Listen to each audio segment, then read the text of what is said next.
St. Pete's police chief says a former officer took it too far when a wheelchair-bound man didn't want to go to jail. This should not be your first option.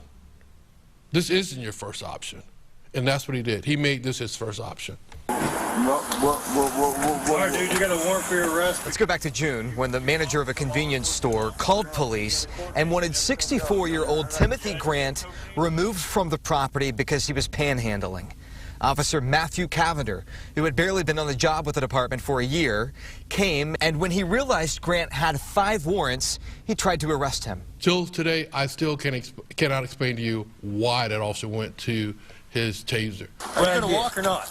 There was a struggle, and when he was on the ground, Chief Holloway says Grant tased the man, who was not being violent, 4 times. The chief says this use of force was uncalled for. We had a process in place.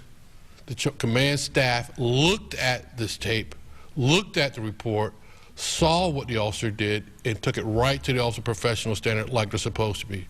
And Officer Cavender is now fired. Chief Holloway says he also charged Mr. Grant with resisting with violence, but the chief says that's wrong, and the charge has been reduced to resisting without violence. Grant's 85-year-old mother says she's happy to learn that that officer is now out of a job.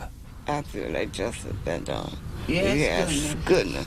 Just see him down on the ground and they tasing him like that. Put your hand behind your back.